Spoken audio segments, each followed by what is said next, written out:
Welcome to Zombie Strains, the podcast where we watch every zombie movie ever produced. Yes, all of them. How many is that? The current total is more than 600, and we will try to watch them in order of release date, with a few flash forwards for fun. We look forward to watching zombie cinema evolve and become what it is today. I'm John, and I'm joined by my co-host Andy and our producer Brad. Join us for this journey to see which of us makes it to the end alive. Hello, Andy. Hello, Brad. How are we doing today? Doing well. Morning, Good to John. see you, John. In your commute to the podcast office, did you walk with a zombie to get here? I'm just sorry, I couldn't resist. Today we are talking about the movie we watched, I Walked with a Zombie, from 1943. So that's today's movie. I was very surprised by this movie. It wasn't anything I expected. John, did we accidentally watch a good movie? Did we watch a love story that was actually, I will argue, it's actually almost a classic tragedy in a way? Yeah. It's very interesting. It is 100% a love story, and I have a lot of thoughts about that too. This was an interesting one. Not at all what I expected. I'll say that. So, Andy, is there anything, we just said it's a love story and potentially a tragedy. Is there anything we missed that we want to warn people about in this one? As far as content warnings, there's not a lot that I picked up with this movie. I think it lives within the general shadow of the sort of racist framing of White Zombie and earlier movies, in that it basically follows the story of white plantation owners in the Caribbean. But that said, this movie doesn't really have anything in the way of extreme gore or any other troublesome topics. And I even think that some of its content about slavery and racism has some nuance to it that I didn't expect. Yeah, I wouldn't say that content is up to modern standards, but it is certainly better than the standards of the era, I guess is what I would say. So We'll talk about that as we go through. All right, Brad, can you warm us up here by telling us a little bit about the movie, when it released, that sort of stuff? I Walked with a Zombie was released on April 30th, 1943. Other big movies that year were This Is the Army, For Whom the Bell Tolls, and Casablanca, all war movies. The New York Times review of I Walked with a Zombie reported that horror movies were also popular at this time. So when you look at the list, there aren't a lot of them, but the big horror movies were Frankenstein Meets the Wolfman, The Leopard Man, Phantom of the Opera, and Son of Dracula, all released in 1943. Interesting. We haven't paid much attention to producers yet on this podcast, but Val Lewton, producer of this film, is important. He worked for RKO Pictures, who released this film, and Cat People was his first film for RKO, released a year before. It was a major hit. It's low budget, but made a ton of money. So he followed it up with I Walked with a Zombie, The Leopard Man, and The Body Snatchers. All, again, made for very little money and all did very well at the box office. I'm curious. I think you mentioned that this movie inspired you to watch Cat People, the original one, and you really enjoyed it. Well, the director, Jaques Tourneur, he did a movie called Out of the Past, which is a film noir I'd seen years ago, and I remember really, really liking it. And he did Cat People, which was remade in the 80s. I remember that one. That one. So I knew that he's very atmospheric. So after watching I Walked with a Zombie, I went and watched Cat People, which is also really good. If you like this one, it's very atmospheric. It's got the dark lighting. It's really, really good. Yeah, that really stood out to me, actually, the light, the sort of, I actually put it a couple times in my notes. This is kind of an artfully crafted and shot movie in a way that some of the others haven't been. Yeah, I wondered, watching this, I had that thought too. Several times during this movie, I had the conscious thought of, like, everybody involved in this movie is doing a competent job. Like, I mean, it's yes, it's competently put together. It's clear.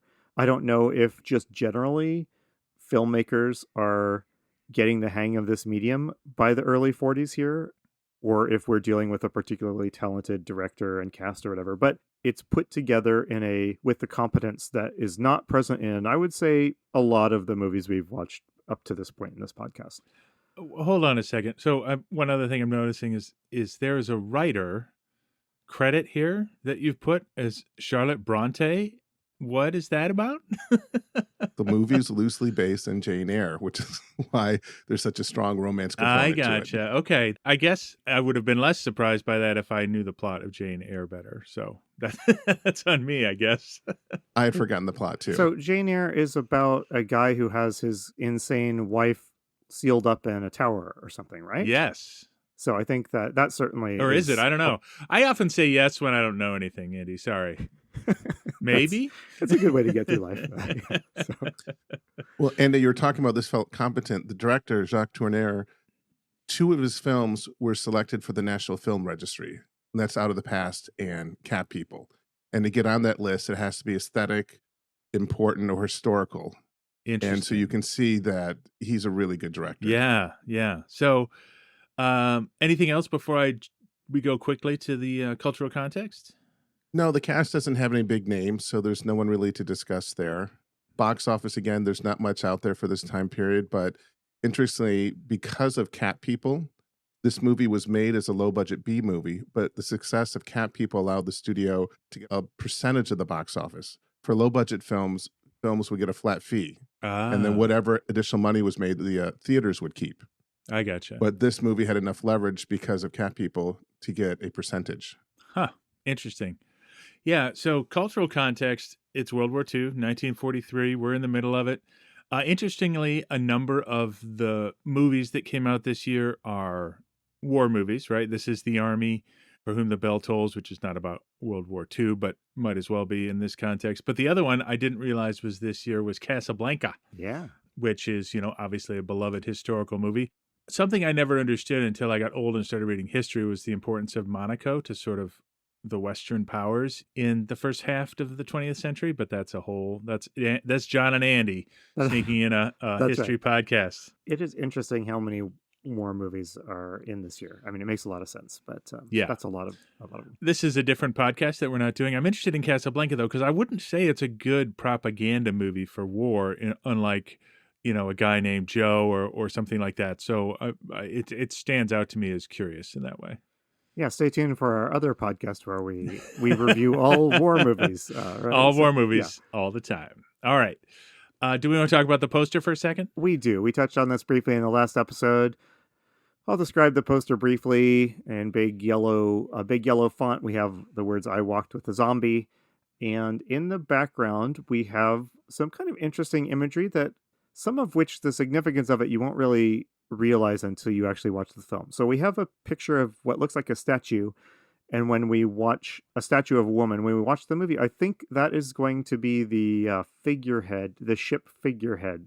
What is that? A masthead? What do you I think you call it a figurehead, but okay. I think it's actually Jessica. Oh, is that the Mrs. wife. Holland? Okay, yep. Okay. Yes. That makes sense. But I think the allusion to a figurehead is not a mistake. I think this is kind of a artful poster, actually.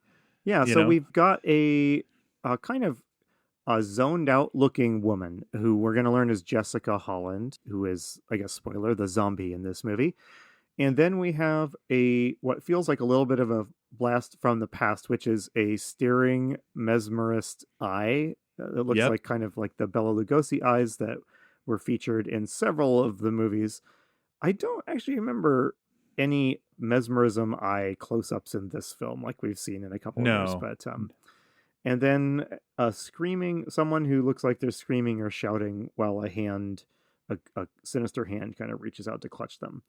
I'm not sure this feels super relevant to the film. John, what do you think about this? I don't think it feels super relevant. I think it's trying to, in its own way, sort of be salacious and provocative. But what I will say is it is a much cooler looking poster than any of our recent posters. Like if of all the movies we've seen so far, if I had to have a movie poster on my wall, I might pick this one, actually. Yeah. Well, as we discussed, I think in a previous episode, a lot of the other posters look like people cut out photos of the different stars and pasted them together. This looks like an artist was commissioned to paint a coherent piece. Yes, exactly.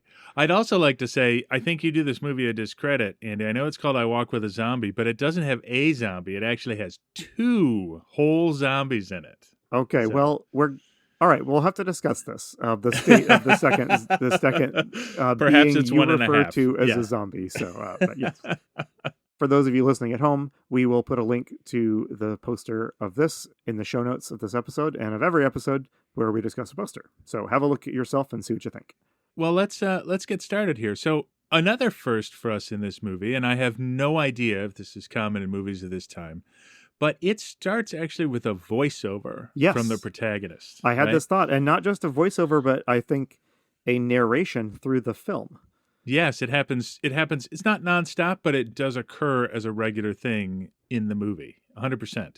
Yep. As if our protagonist, who we find out is named Betsy McConnell, I believe, though she's always just called Miss McConnell in the movie, so I didn't learn her name was Betsy until much later. But it starts with her doing a voiceover, and where she says, well, I mean, that's our first clip because it was so striking to me. Let's hear it, Brad. I walked with a zombie. Does seem an odd thing to say. Had anyone said that to me a year ago, I'm not at all sure I would have known what a zombie was. I might have had some notion that they were strange and frightening, even a little funny. It all began in such an ordinary way. So this is a wistful voiceover about a zombie. Yeah, it's interesting. It almost has that element of like record scratch. You might be wondering how I found myself. Exactly. Here. Yeah. But I will say for me, it immediately was like, okay, what do we got here? Yeah. So it struck me instantly that this was not like our other movies. Yeah, it's too upbeat. This movie is not going to be a super depressing one, at least by the upbeat tone of this narration, or at least that's what it suggested to me. Yes. Well, it also lets you know that she survives. Yes. Right at the beginning. It's a post-events narration. So I think that is interesting. But then we cut to what we learn later is Canada, and we can tell it's Canada because it's snowing, and a job interview, which is, I don't know if this is common for the 1940s, but there's a sort of greasy-haired man sitting behind a desk interviewing a woman who is standing in front of the desk, which seems awfully rude. Yes. But he asks her, hey, we're going to send you to an island called St. Sebastian. It's in the West Indies. And by the way, do you know anything about witchcraft? You ever been asked this in a job interview? Not yet, but, hope springs eternal, I guess. Yes. You're just waiting for that moment. Yes, aren't you? That's right.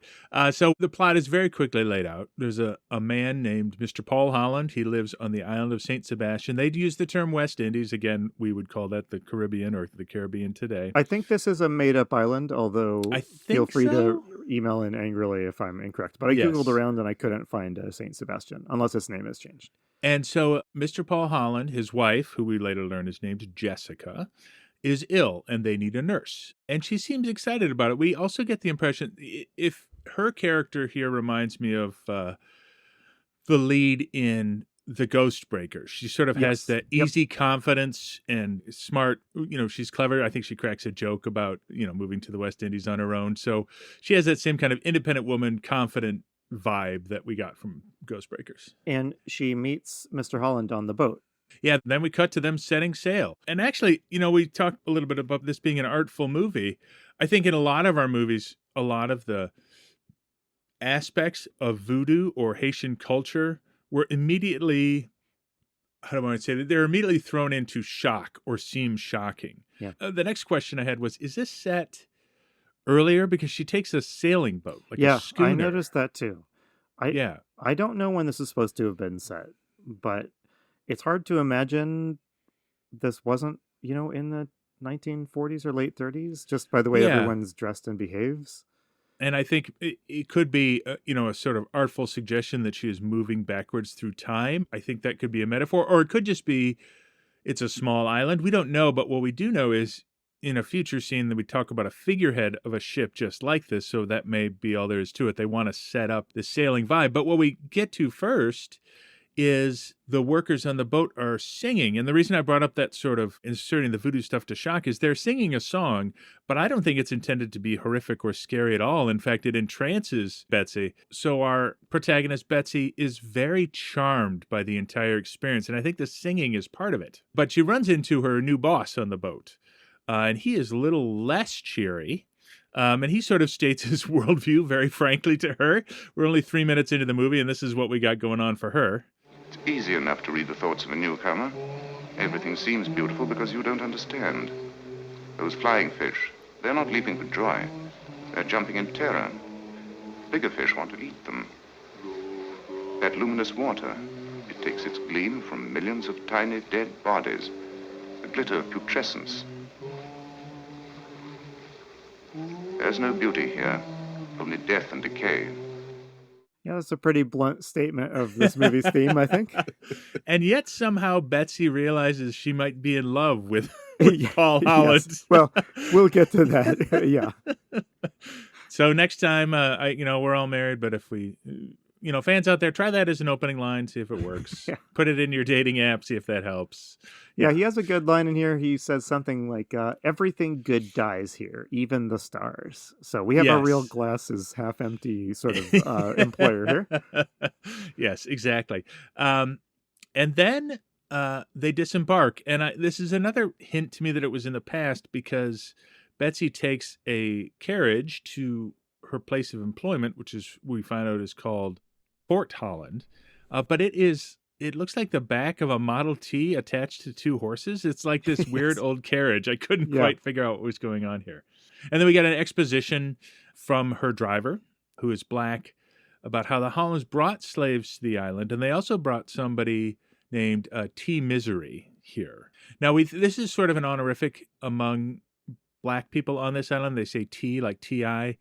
So I would say T. Andy to you in this example. So we quickly learned that isn't like Mr. It's like Mr. essentially. Well, you might have quickly learned it. It took me quite a while to put the pieces together while watching this film. I didn't quickly learn it either. I'm lying. Not to get ahead of ourselves, but this is part of one of my challenges with the film was sorting out everybody, all the cast, and what their relationship was to each other, because it's going to get complicated in just a second. It does get complicated. It started with this conversation about T. Misery. But what we find out is the cab driver's name, we'll just call him Exposition. And he comes in and he says, the Hollands brought the slaves to this island, but they also brought T. Misery, who we find is the figurehead of a ship. It's a black man, presumably a slave, and he has a bunch of arrows sticking out of him. And he now resides in the Hollands Garden in Fort Holland. We don't know that yet, but that's what we're told by this cab driver. Yeah, then we roll up to the fort. She gets to the fort. We get another montage that is sort of a voiceover of when I first saw the fort kind of thing, and that comes past. But then we start to meet some of the other characters. And I think the first person we meet is Wesley Rand. Yes.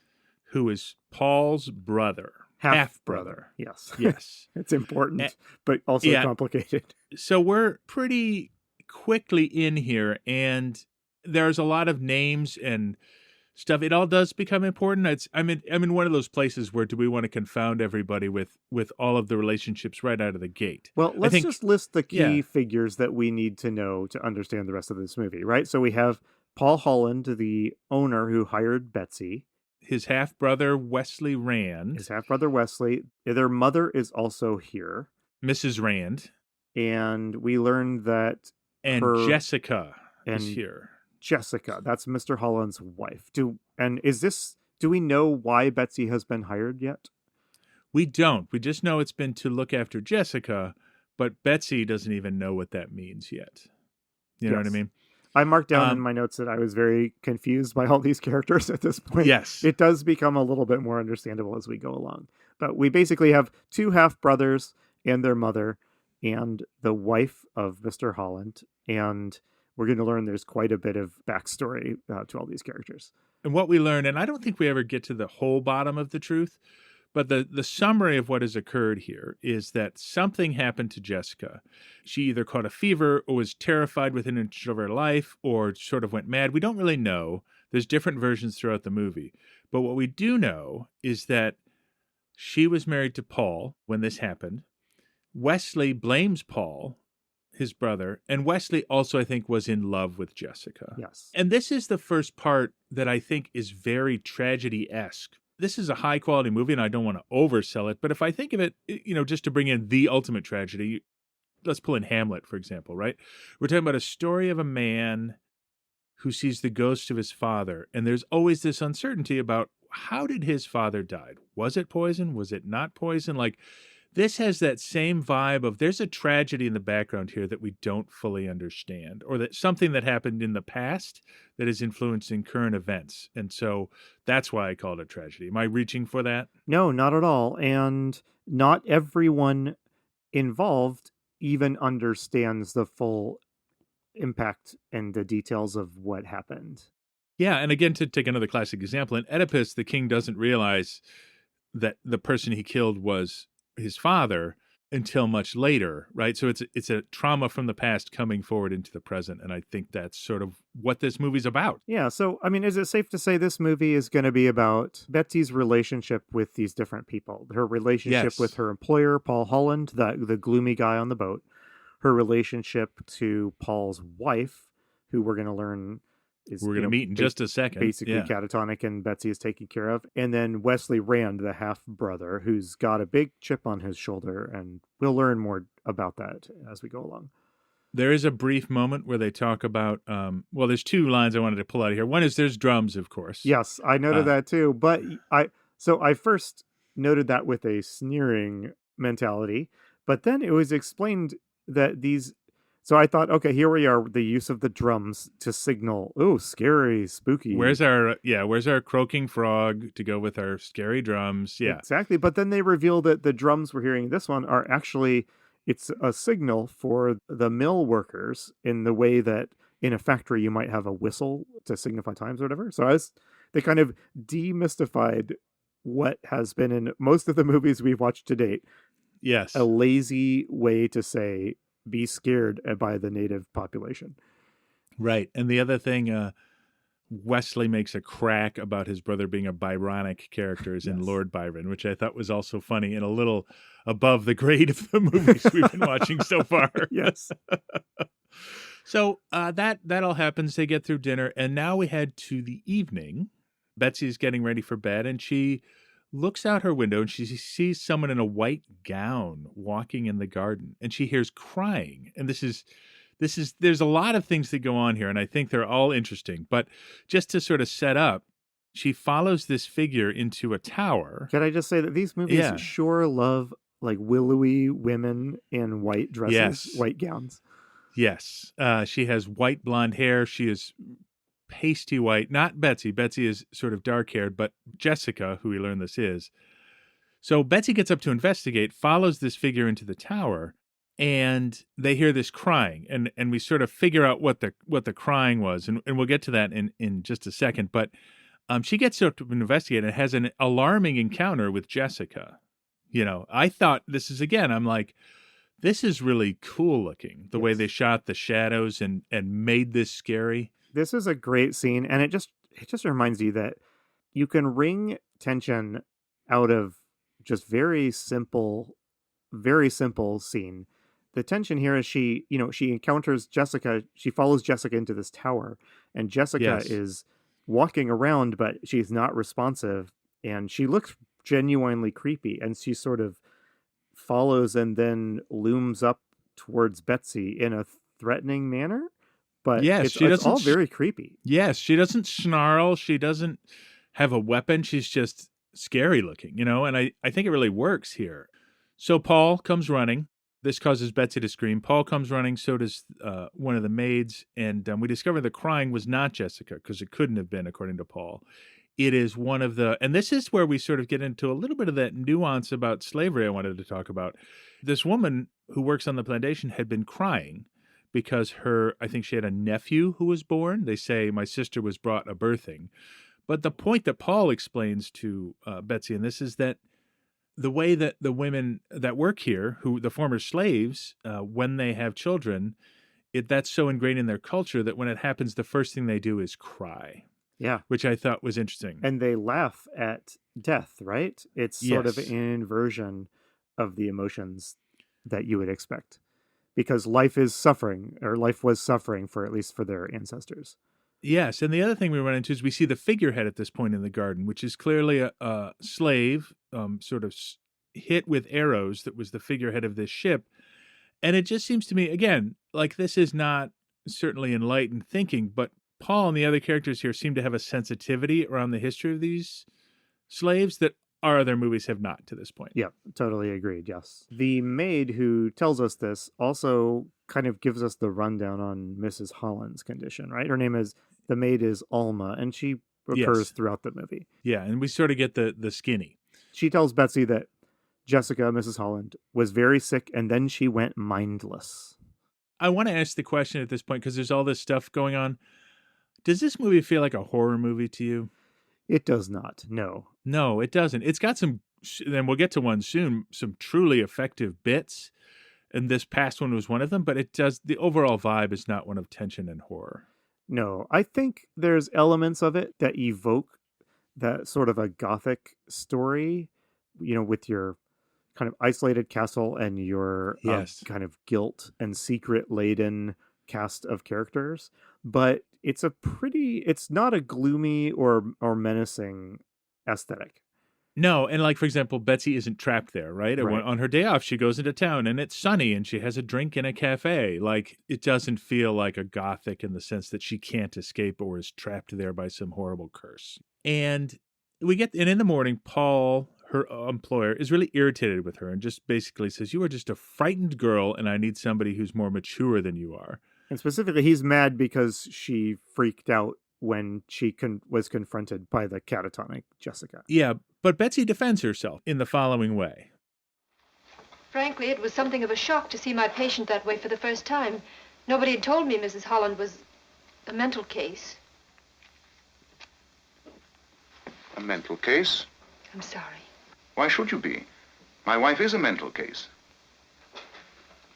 Please remember that, Miss Connell. Particularly when some of the foolish people on the island start regaling you with local legends. Shortly after that, we run into Dr. Maxwell, who is Jessica's doctor. He doesn't live at Fort Holland. He comes and visits. That's why they need a nurse. But they start bantering a little bit. They get to know each other as coworkers. And then Betsy, Miss Connell, asks this question of him.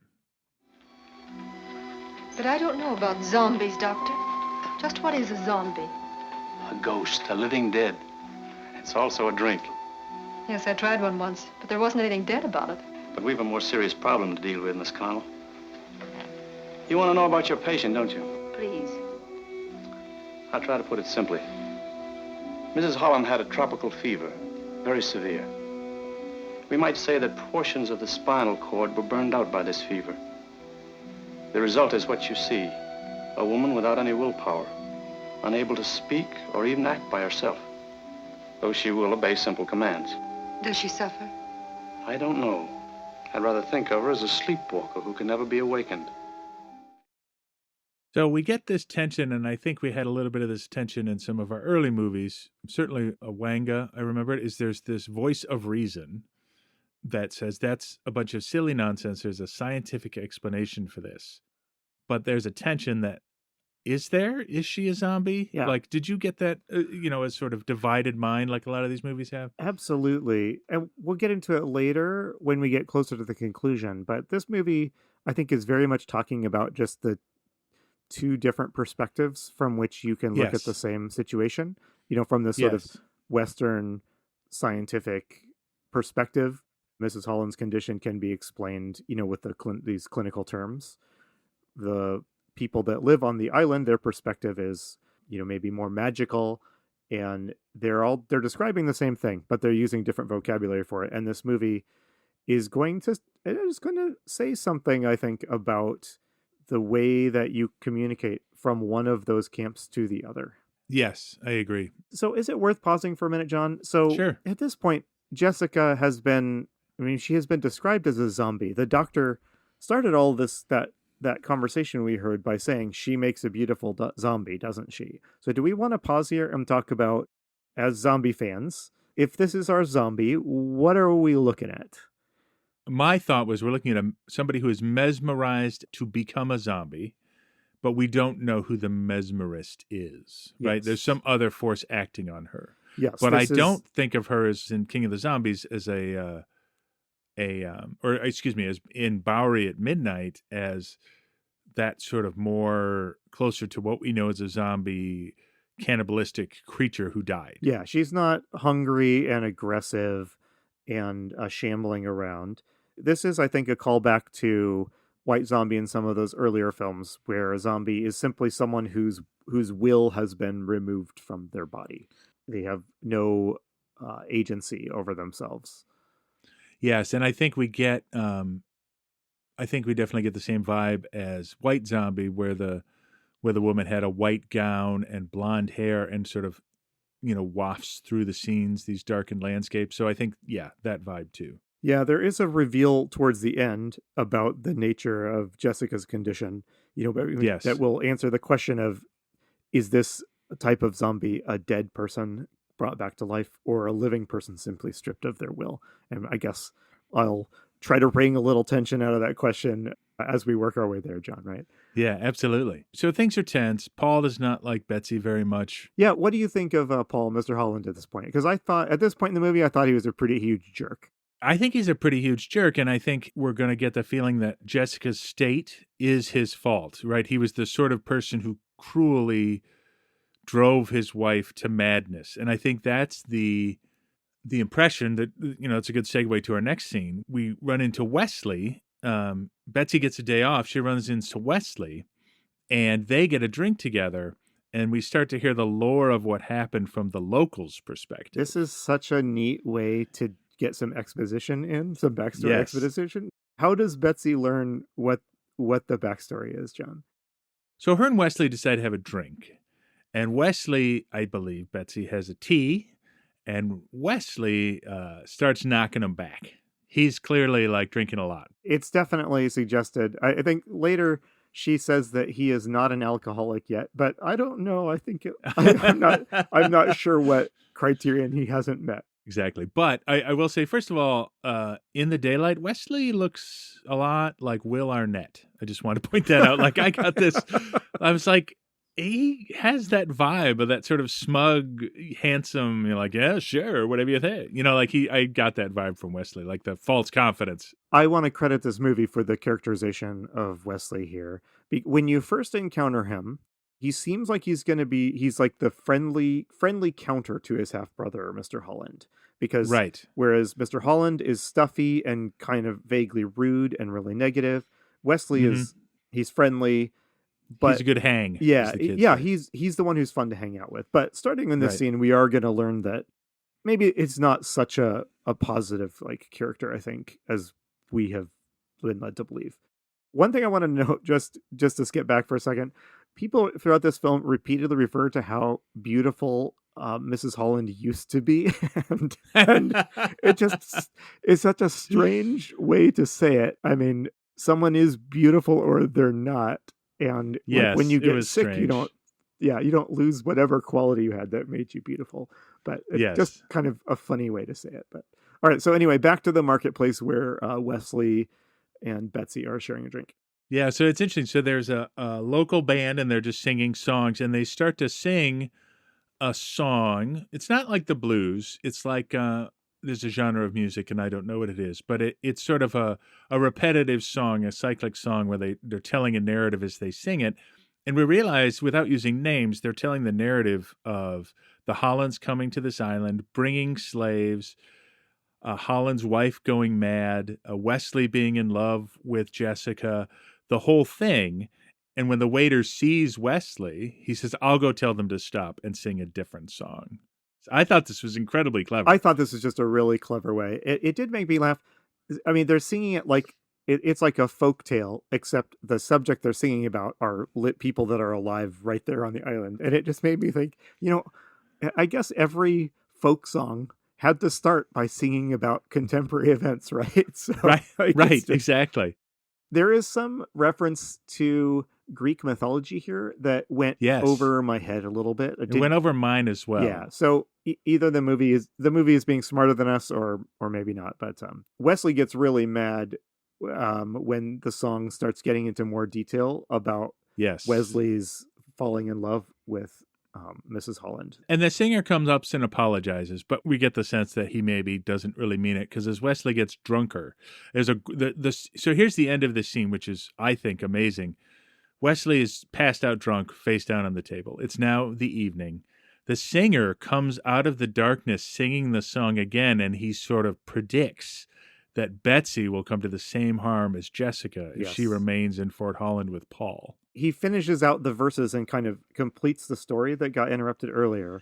And I mean, according to the song, Wesley fell in love with Mrs. Holland and tried to leave, but Mrs. Holland fell from the tower and then fever took her. That's what the song says. And yes, it's very clearly implied that Betsy might be next if she gets caught up in this sort of sick little sick little situation. Yes, and then at the end of this sequence, we meet our final sort of main character, Mrs. Rand, Wesley's mother, also mother to Paul, but by different fathers. And she helps pack up Wesley to go back home. And we find out that Mrs. Rand is a doctor, and she serves the local population a lot, and that will become important later. I'd like to add real quick that the singer Yeah. in real life is named Sir Lancelot. And I saw that. In the credits, there's somebody's credit named Sir Lancelot. I'm like, who is that? he's a real calypso singer, important in bringing calypso to North America. That's the genre I couldn't name. And an inspiration for Harry Belafonte. Okay. Yes. It's a calypso song. I'm sorry for being bad at music. Yeah. But they did 100%. And if you compare it to the Banana Song or something, it's got the same sort of rhythmic vibe. Yeah, well, explains why it was a fun song, right? That explains why we enjoyed it. Yeah, Yeah. exactly. So yeah, Mrs. Rand is going to be important to Mother, although it's not clear yet what her role is going to be. But she as a missionary's wife. It reminds me of the missionary from, I don't know, maybe it was White Zombie. I don't know. There's a certain character type. It's suggested in these movies, I think. Right. A missionary that they're kind of coded as people. They come from a, American Western scientific background, but they sort of acknowledge that there is depth to the local traditions and religion that goes beyond what Western science, the vocabulary of Western science, is really prepared to do. And I think her character is kind of interesting because she's going to straddle the line between as a Westerner, but one who has come into very close contact with the local religious tradition. Yes. So there's a couple of things here, and I'm going to sort of lump these things together because it's a lot of family drama, and though I think it's effective, it doesn't have anything to do with zombies. we can kind of speed through some of this, yes. Yeah, so there's another dinner. There's more talk of the drums. We do get a little exposition about a god of the voodoo religion and how the drums speak for that god, and there's sometimes maybe you could tell this better than I could, Andy, but basically it sets up that the practitioners of this religion will sometimes go to these meetings and receive the voice of their god to get advice on what they should do. Yes. And they basically try to summon that god through a person, right? Is this the first of the movies we've watched? So this is voodoo religion. Is this the first of the movies that has named deities? Yes. I think so. Because 100%. Damballa is named as maybe the main god who's being worshipped in this area. And then later we're going to meet another named god. I'm sorry, I didn't look up to see if those were real. I assumed it was made up, but I could be wrong. Yeah, so I actually don't know either. So I assumed they were just it was just Hollywood make up stuff to tell a good story.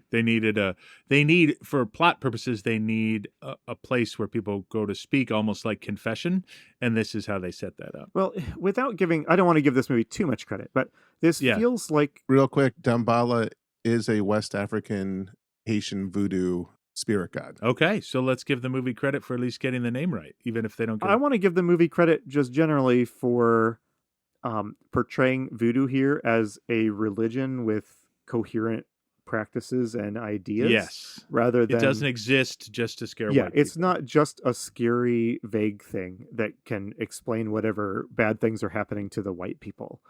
Right. It seems to have a purpose that for its local worshipers, a purpose and practices that are coherent. So a couple things. There's a dinner. Paul and Wesley have another fight. Wesley sort of storms off. Paul, I think this is where Betsy falls in love with Paul. He's been sort of this harsh, cruel man, but then she spies him through a window playing the piano very soulfully. And Paul confesses to her like, yes, there was an ugly scene where I threatened my wife, and I feel horrible about it, and I feel responsible for what happened to her. Yeah, specifically, he threatened to use force to keep her from leaving and running off with his brother. Then Miss McConnell, Betsy, goes for a walk on her own, and we get another voiceover where she basically is saying, I love Paul, and because I love him, I'm going to help save his wife. This was when she said, I love Paul, I had to go back and rewatch their conversation because I was when I first heard it, I was like, really? You love that guy? There's bad boys and then there's bad boys. Yeah, I mean, I guess Betsy. he does have that like brooding man Yes. man vibe about him, I suppose. But we also, this is the first place where we see him soften a little bit. I for think. sure. Yes. And she's fallen in love with Holland, but it is an interesting kind of love here because it's kind of this very pure love. She loves him, so she wants the best for him. And in Yes. her mind, that means restoring his wife back to, herself, which is an unusual thing to want for the person you're falling for, right? I could see immediately a modern version of this movie popped into my mind, and it's Betsy plotting to restore the wife so she falls in love with Wesley and runs away so she can have Paul. Like there's a cynical version of that story, Yes. but that's not the version that we're watching here. Yeah. Next morning, they're with the doctor discussing a treatment option for Jessica, right? Correct. And it's insulin shock treatments. I don't know if that's a thing, but basically it's a high risk, high reward thing. If we do this, she could be restored, but it could also kill her. And Paul has a moment of reflection here, which I think is really key to the story. Are asking me to pass a sentence of life or death on my wife. Insulin shock treatment is an extreme measure, Paul, as Miss Connell pointed out when she suggested it to me, but... You admit that this is terribly dangerous, so why do you advise it? I've worked with it. I've seen cures.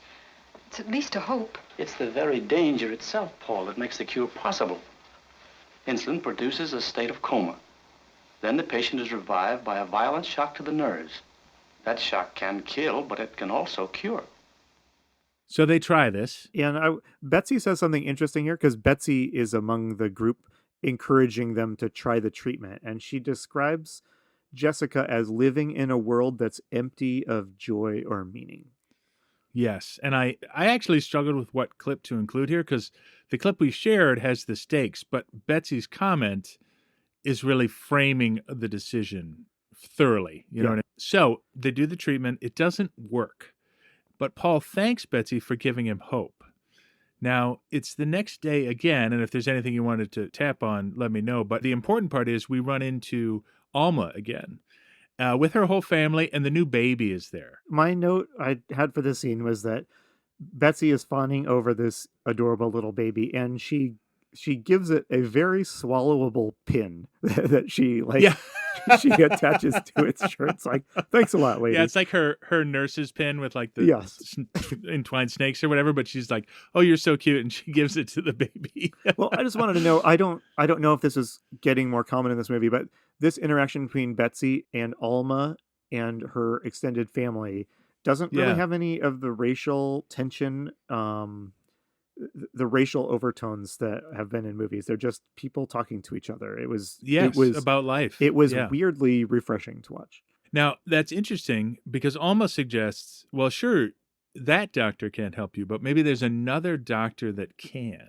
And I'm curious about this. I don't ascribe sinister intent to Alma here because she's been nothing but a dedicated servant to this family. What do you make of this? She's clearly trying to get... Here's how I read this scene, and I don't have a clip for it, but she's clearly trying to convince Betsy that maybe voodoo could help Miss Jessica. Yes. So, that's the big picture.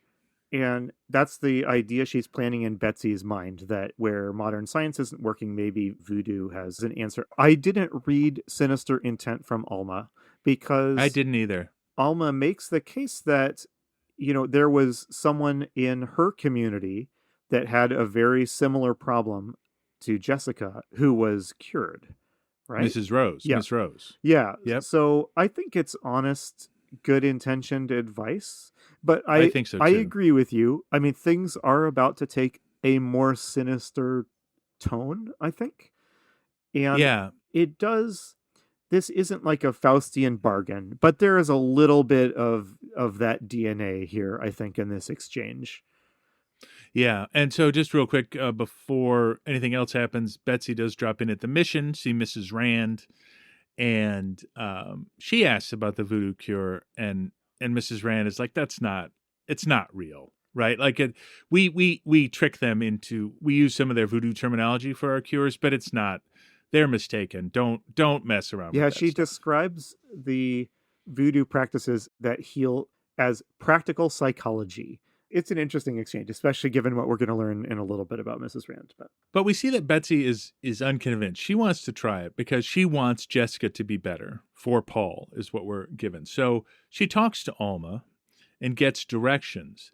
And Alma gives her complex directions and gives her these pins that will protect her from the guard that they're going to run into when they head toward the zombie camp. This is kind of a movie thing, John, but I would not be able to follow the directions she gave. And no. It's really common in movies for people to give very vague directions. Yeah. Like, give me a scale here. Turn left at the banyan tree. What is when? Like, yeah. In yeah. a mile? Which banyan? Like, is there only one banyan tree? And then, you'll see a skull on a stick and like, what?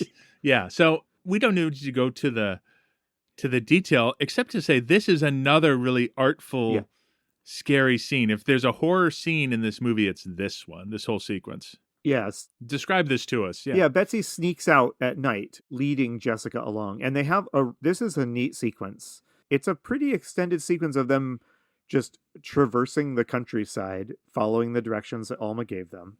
Walking through the high sugar cane that they can't see over. Yeah, there's just some good shots, I think. It's pretty effectively creepy. They pass a lot of sort of creepy props, skulls and things like that. The hanging animal is probably grosser in 1943 than it is in 2025, when that kind of thing would be so realistic and disgusting it would haunt you for days. But they've specifically been given passes that when they meet the god of the crossroads, he will not harm them. He will let them go on their way. And I thought this is kind of interesting. Can you want to describe the god of the crossroads? So it is the tallest person I've ever seen, practically. It is this incredibly tall, skinny black person, but they have prosthetics on, or I hope they're prosthetics, to give them sort of huge staring eyes. And I got the impression that this was a zombie. But you don't think so. Well, I guess it depends on what we are saying a zombie is. I interpreted this as a human who had been possessed by the god of the crossroads, who's named, and I don't know if I jotted Carafor. Yeah. Okay. I think he was, a god, and maybe that is what a zombie is in this story. A human that's been possessed by supernatural forces. But I don't know. Did you think he was kind of just a zombie? I thought he was just a zombie, but I can see your point that maybe there's something more to this. But he's certainly scary, and he certainly reminds one of a zombie, if nothing else. He looks exactly like the zombies we've seen in other movies that we've watched. Did you guys know that this is not the first time you've seen him in this film? When did we see him before? I believe he's the one walking with Betsy at the beginning when she says, "I walked with a zombie." You think so? What? Interesting. Whoa. They're in silhouette, so they're blackened with the sun behind them. Oh. But he's very tall. The figure she's walking next to is very tall and skinny. Interesting. I had thought that was just her and Paul walking down the beach or something upon reflection. But she says, "I walked with a zombie." It's the first thing she says. You're and there's right. two people on the Well, beach. okay. Interesting. That kind of blew my mind. And it also, I was going to complain about the title of this movie, but now maybe I can't because the movie was Maybe smarter you than me. can't. Yeah. The other note I put in at this time is the music in this film is just so head and shoulders above the other films from this era. Yeah. It just struck me in this scene in particular. The music was by Roy Webb, who is also a multi-Academy Award nominee. That makes There you sense. go. It's good. Anyway, I found this whole sequence effective. Yep. Betsy loses her pass, which I thought was going to have a bigger consequence, but it doesn't seem to. And we could go into detail on this scene, but what we get is a voodoo scene, and there's a particular unnamed voodoo practitioner who is sort of dancing with a sword. There seems to be a whole thing going on. Yeah. Sort of ecstatic dancing, I think. Yes. And then we see all of the locals are going up to a particular door that's been painted, and they're sort of asking advice or praying to this door. And so Betsy and Jessica, who stand out like a sore thumb, just sort of hop in line and wait their turn. And when their turn comes, the door opens and Betsy gets pulled in, and inside And Jessica is gets Miss... left outside. And Jessica is left outside, yes. And Miss Rand is inside. So we get this sort of rotating sequence where Miss Rand is talking to Betsy about how look, the voodoo isn't real. I'm tricking them into thinking it's real. And in the meantime, that voodoo practitioner who was dancing with a sword starts communicating with Jessica, and he actually sticks his sword through her arm, right? And everybody marvels that there's no blood. So we're brought back to the question, okay, if there's no blood, did Jessica really have a fever? Yeah. So we have actually what I think is really well done. We have Mrs. Rand saying, no, this voodoo stuff isn't really true. And then we have actual proof that Jessica is a zombie, and these things are occurring simultaneously, which I thought was very clever. It's a neat, almost dreamlike sequence, this whole segment. And it's so startling to see Mrs. Rand in there that it's just an effective sequence. And so she confesses she's been impersonating one of the voodoo gods to influence the natives to use Western medicine, essentially. And then after this, they return back through the sugarcane to the fort. Is there anything big I missed there? No, I think, except to say that I think from Betsy's perspective, this didn't really work either. It didn't cure Jessica. No. So it looks like whatever Betsy hoped would happen did not happen. However, because the voodoo practitioners recognized her as a zombie, they become suddenly interested in her. Right? Yes.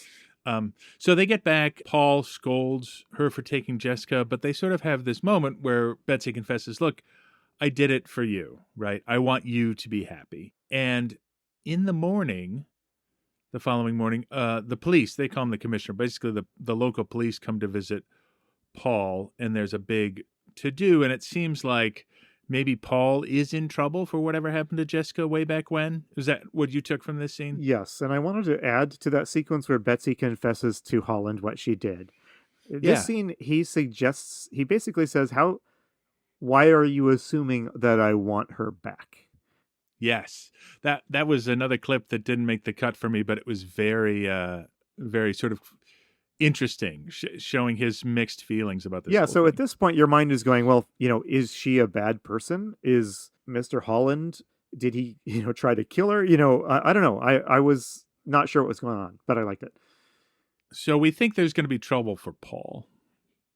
Right. We think he's finally going to pay for his crime of whatever he did to Jessica. Yeah, and the commissioner's here at least ostensibly because Betsy's little adventure the night before has basically riled up the local population, right? Yes. And the drums are going nonstop. And I don't know why this would really merit a police visit, but but here we are. Alma thinks that there is going to be trouble. And what we see is that voodoo practitioner has created a voodoo doll, and he is trying to summon Jessica to him. Yeah. But the first thing he does is teach that god to find Jessica using this voodoo doll and go fetch her back. Yes. Right? And that happens in the first night. And here comes, and could you help me with the pronunciation of his name? Carafor? Carafor. He comes to the fort. So I think one night, and maybe I'm getting my sequencing correct, but he comes to the fort to fetch Jessica and is scared off by Mrs. Rand, who uses his name. And then another night, she tries to wander off through the gate on her own, and they shut the gate. Yeah. So she can't escape. But these are all efforts from the voodoo practitioner to summon her. Yeah. Let's back up a quick second. So while the voodoo practitioner are trying to basically recall Jessica to them, we do have a big scene with Mr. Holland and Betsy and Wes and Mrs. Rand where a lot of the truth comes out. Okay, was that here? It was I here, think yes. I've made a mistake. Well, it's happening, okay, yeah. Fill us in on what it's happens. It's happening while the voodoo practitioner is starting You're right. to recall. You're right. So it's sort of intercut. So Mrs. Rand makes a confession. Yeah, so they're all in there with the police commissioner. And Mr. Holland suggests that he acknowledges that he has sort of this instinctive need to hurt the people he loves with his words. Right. And so he confesses his worry that maybe he deliberately drove Jessica mad. And he is saying this to Betsy specifically because he doesn't want her around anymore. He's ordering her to go back home because he doesn't want to hurt her the way you're his wife. But the commissioner is there, and it's suggested that the two brothers are going to have to be hauled into court to kind of get to the bottom of all of this, right? Right. Correct me if I'm missing anything. No, I just think in my notes I have this happening after the encounter with Carafor, but I think you're right. I think they're interwoven. Yes. So Yep. right after Mrs. Rand orders Carafor off, the commissioner is there, and they're going to take Paul and Wesley into court to kind of figure out once and for all what happened. But then Mother Rand steps up and says that she can resolve the situation. You want to take over, John? She admits that this is her fault, that Jessica died, and she admits that Jessica is a zombie and that she brought her back to life by becoming possessed, asking Damballa to make Jessica a zombie. And she did it out of spite. Yes. She was angry because this love triangle between Jessica and Paul and Wesley was forming. She was angry at Jessica for, in her mind, breaking up their family. And so she pretended to participate in a voodoo ceremony and asked the priest to make Jessica a zombie. She mentions that strange drugs were used, and it sounded like I don't know if she fully understood what she was doing. And I don't think she took it seriously, but then when she got back, Jessica has fallen extremely sick. And I think this is super interesting because there's an aspect of zombieism here, or this guilt here, but yeah, we can talk more about that maybe when we sort of wrap. Yeah, somebody here talks about how you can create a zombie by poison or by hocus pocus, kind of suggesting, do you want to look at it from a scientific perspective? Well, then it's some sort of interaction with these drugs and chemicals. Or do you want to look at it from a more magical perspective, in which case, it's a supernatural event. And someone says, but to create a zombie, this answers the question of, is Jessica alive or dead? In this world, to create a zombie, the person has to be dead. And so right. I don't think she says it, but the camera, settles on Mrs. Rand at that moment, looking like, so the implication is that Rand actually murdered Jessica. Did I get that right? I think so, but it's not explicit. Okay, and it's a little, there's a lot going on, so apologies if this is a little confusing sounding. So, but here we are. Let me just summarize where we are. So the drama is about to come to a head. The tragedy is about to come to a head. And the tragedy, the thing in question here is we still don't really know with 100% certainty how Jessica got this way. Like, there have been a couple theories. I think you're right about Mrs. Rand, but Wesley and Betsy have a discussion like, this is inhumane. We should put her out of her misery. This is Wesley's suggestion. And this is this is the conversation they have, which sort of sets up the very end of the movie. She ought to be free. You could free her, Betsy. You could do it. You're a nurse. You have the drugs. It'd be so quick. Her heart beats. She breathes. That's life, Wes. I once took an oath to guard life. So in a way, we sort of see, I would like to propose that we sort of see Betsy being set up in the same situation between the dueling brothers again, right? Mm-hmm. But not sort of falling into the same trap, if trap it was that Jessica fell into. Like, she is not going to get involved in this mess in that way. Yes. But what happens is, that night the drums come back, and Jessica gets up and goes to the gate, and Wes opens the gate for her so she can leave. Then he runs back to the figurehead, which is, remember, pierced with arrows. He pulls one of the arrows out and follows Jessica. And rather than let her go to the zombie cultists, he stabs her. You don't see it, but it's a really cool sequence where, as the zombie practitioner, as they're cutting back and forth, stabs Jessica, the voodoo doll, with a pin, Wesley stabs her with the arrow, but we don't see Wesley do it. We just see the aftermath. And then Carafor comes to get them both, and Wesley retreats into the ocean with Jessica's body, and they drown. So this was I love this scene. This was really neat. I read it slightly differently. Okay, tell me how you saw it. I think yours maybe makes more sense. So the voodoo practitioner stabs Jessica with the pin. The pin, and for sure. I thought that he was controlling Wesley. I think so too. Causing him to kill Jessica. Is that? I think that's what happened. I didn't articulate it very well, but I thought that was actually really well done. That not only was the curse on Jessica, but like everybody involved was cursed, and Wesley thought he was engaging in his own actions, but he was actually being controlled by the voodoo Yes, practitioner. that's a great way to articulate it. Yes. And they get chased into the sea by this zombie/god. And then we wrap up very quickly. We see some men spearfishing. They discover Jessica's body, and they discover Wesley, and they bring the bodies back to Fort Holland.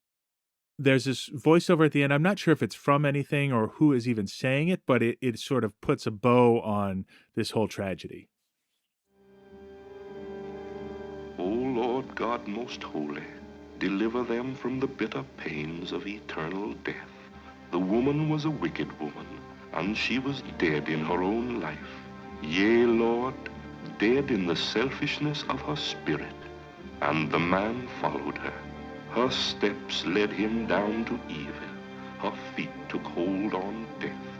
Forgive him, O Lord, who knowest the secret of all hearts. Yea, Lord, pity them who are dead, and give peace and happiness to the living. So this was an interesting way to end. What did you make of this quote, John? I don't know if it's a quote from somewhere, in which case, again, this movie is being smarter than me. Way over my head, yeah. I mean, it gives us, if we take it literally, it gives us a new perspective on Jessica, that she was evil. So I don't know if we're supposed to take it that literally, but I appreciated that the central character, Jessica, in all of this, we never really know the truth of her character or her situation. She never has a line. There's no flashback with her. We only know Jessica from the things that other people say about her. That's it. And we've heard that she was kind of an innocent victim. We've heard that she was maybe fooling around with her husband's brother. And now here we learn that, we hear from others that she was, horribly verbally abused. And here it's suggested that she herself was kind of sinister. So that's just an interesting series of incompatible takes. Yeah. And one thing I was thinking was, is the narrator, in a sense, pointing out that her selfishness in clinging to life after she died, some sort of wicked selfishness? That was another interpretation. That could be too. It would be interesting to think of Jessica kind of semi-choosing to stick around to be a haunting presence in the lives of these men that behaved really badly. Because all of the people in this family, the two brothers and the mother, throughout this film haven't been able to work out their feelings of guilt or relationship to Jessica or their situation. They're sort of stuck perpetually in this loop of acrimony until Betsy shows up and until Jessica gets killed. Yep. So, hey, John, let's pull this back into our Zombie Strains kind of closing questions. So at the end of each movie, we ask a series of questions, some of which are going to be relevant and others not to this film. But anything before I jump into the questions? I have a point I want to bring up, but I'll do it as you ask me the questions. I think I can work it in. So. All right. Well, here are the questions we typically ask. Is there a party of heroes in this story? A party of survivors? Not really. They're central characters. It's, a party of survivors implies that there's some immediate physical threat to all of them, and I don't think that's the case. And how many survive? What are our fatalities? We have Jessica is a zombie before the story starts, and then we have Wesley is drowned at the end, right? Is that and Wesley is drowned at the end. That's it on fatalities.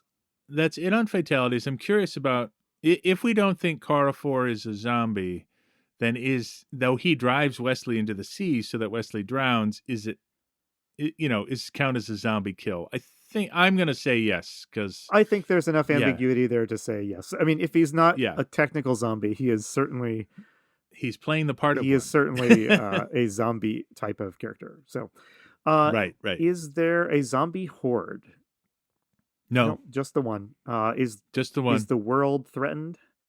No, not in a broad sense. No. Yeah, this is similar to White Zombie and some other movies where this is a very small scale story, which it works really well.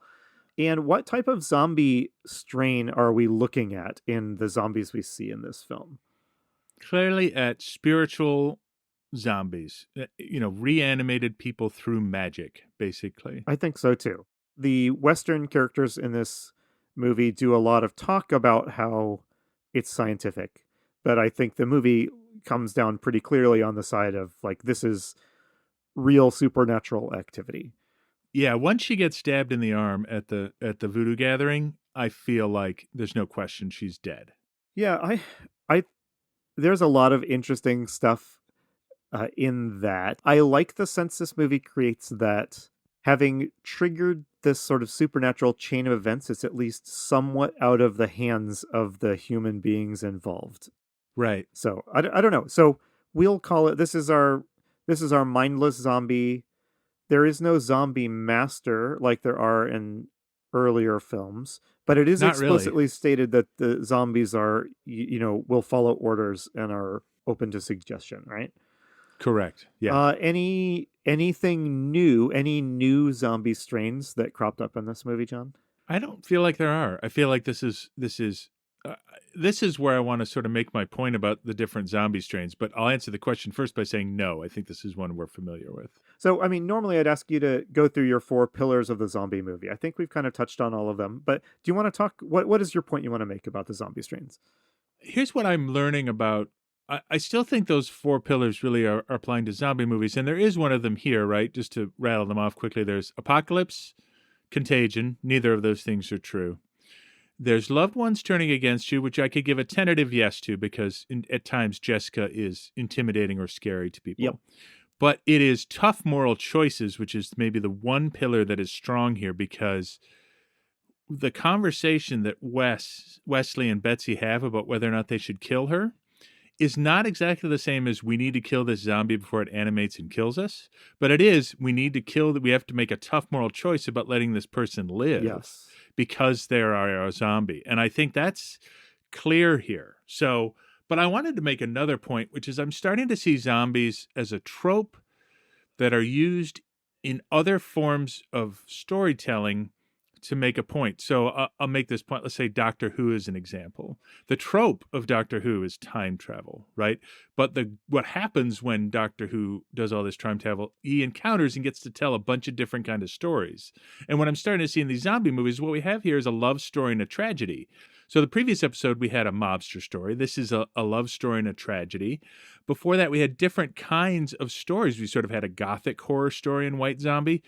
So the zombie trope is the through line, but we're starting to get a bunch of different kind of stories that aren't all about zombies animating and taking over the earth, which is, I think, part of what you and I expected to see when we started. Yes. Yeah, absolutely. I hadn't really thought about that, but I think you're right. And I think that is an important part of the evolution of zombies in film. I think they sort of leaned back into the sort of mystical zombie, not because they wanted to make a zombie movie. I think they did it because it was a good way to tell this tragedy they wanted to tell. It's like the director and writer snuck in a tragedy underneath this sort of faux horror movie, and they're using that trope to get, butts in seats, as the kids say. But it's not a horror movie. It's not a zombie movie. It's a tragedy where the zombie plays the central role. Yes. I don't know. What were your thoughts sort of coming away from this movie? Honestly, I think you've covered most of the stuff I was going to say. I look forward to movies that can think of a way to frame stories, including zombies, that does not have this. I'm sorry, this is a little tricky to articulate. How many movies did we watch, John, where the encounter with zombies comes because we're following a bunch of rich white plantation owners, whose lives intersect in some way with the locals on the island where they live, and they get kind of entangled with local religious elements. I mean, that's interesting. It has fueled a number of movies. I hope that the sort of more clever use of the zombie trope in this movie is a sign that people will start coming up with new ways to frame these stories that aren't just American Westerners go into a third world nation and have a scary encounter with its local religion. Yes, I will be glad when we're past that. But here's what little bit of hope I get from the way this movie came together is that, like, for example, one of the things I'm excited about our future zombie movies is something like Warm Bodies, which is Romeo and Juliet but zombies, or I think it's called Maggie, a film with Arnold Schwarzenegger where he has to protect his daughter who has become a zombie. So movies that are taking the trope of zombies and doing different things with them. And this movie feels like, yes, it's a zombie movie, but it's really this family tragedy that is the story we're trying to tell. So it would be nice if we got more breaks like this that weren't just, like you're saying, in the modern zombie sense, like a straight up zombie horde kind of thing, or in the sense that you're saying, just like a clash of cultures, isn't that other culture scary kind of thing? Yeah. And it's doing something else. And I realize this isn't, that's a good point. I realize this is an artifact of the time, but the inability to treat the other non-white cultures as anything other than an other, it really limits, surely there's some great zombie stories to be told from the perspective of the people living in the cultures that that sprouted this mythology, right? It's just kind of funny how many movies we've seen that can only engage with this like through this very I don't know, this kind of white person Western centric approach. But again, a couple things in this movie is about something else, and I think it's the most sensitive. Again, not far enough yet, but the most sensitive to the local culture that we've run into. I wholeheartedly agree. So, hey, John, I think that's a wrap on our discussion of I Walk with the Zombie. One last thought. Would you recommend this movie? Oh, of course. So yes, I can unreservedly recommend this movie. Both because it is a good film. I think it is one of the better quality films we've covered in this podcast. Yes. And I also think it genuinely does some interesting things with the zombie trope that you articulated a few minutes ago, John.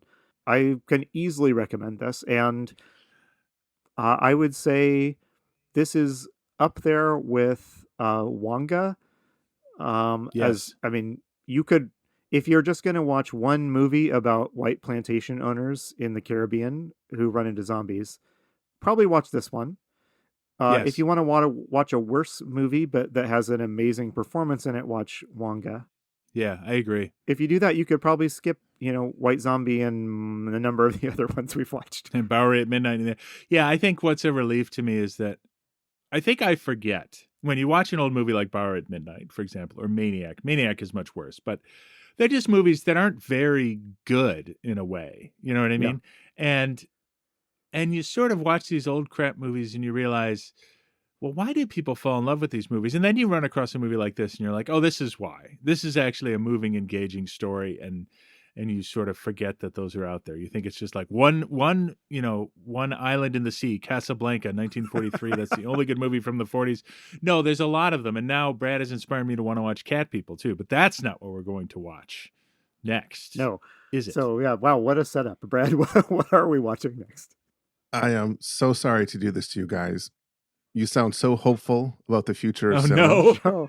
We're going to flash forward to 2002. Oh, dear. And I'll explain why after you take a look at the poster. Oh no. Oh. Oh, no. What is this? John, will you describe this? It says Tales from the Crypt, Ritual. It says Tales from the Crypt presents Ritual. So in the upper left-hand corner, we have the Crypt Keeper. And then we have, in red, highlighted, is three people. I see Tim Curry. I do not immediately recognize the other two people, though. And I see Craig Sheffer and Jennifer Grey. Oh, Jennifer Grey. Okay. And then underneath it, it says Ritual in yellow, and there's a voodoo doll stuck with pins at the bottom of the poster. The Tales from the Crypt presents, as if this is like a Tales from the Crypt branding exercise, does not inspire hope, Brad. That voodoo, your eyesight is better than mine, John, because that looks to me like the Stay Puft Marshmallow Man, not a voodoo doll. Oh my gosh. So why are we flash forwarding to this movie? Why is this theater? Look at the contrast between that goofy looking Crypt Keeper in the corner and and then what looks like the sort of like thing that's aired at like 3 a.m. on Showtime in the early 90s with this red. This has a Skinamax vibe to it, Brad. Tell me what's going on. All right, John, explain yourself, Brad. This is a loose remake of I Walked with a Zombie. What? Okay. Well, we do have three characters there for our love triangle. Well, that I will say, I am pretty much up for Tim Curry chewing the scenery anytime. Whether it's Hunt for Red October or Clue or Legend, I will watch Tim Curry going over the top. So hopefully we'll get some of that for sure. I think this movie This movie would be a lot more enticing to me if you imagine that the crypt keeper in the corner is part of the lineup of stars, and that it's going to be. Yeah. All right. Join us next episode for The Ritual from 2002. See you next time. You've been listening to Zombie Strains. We'll be back next episode to talk about another zombie movie. If you enjoyed our podcast, please take a moment to rate us in your podcast app of choice. Tell a friend. Follow us on Instagram at zombiestrains. All of this helps like-minded people find the show. See you next time.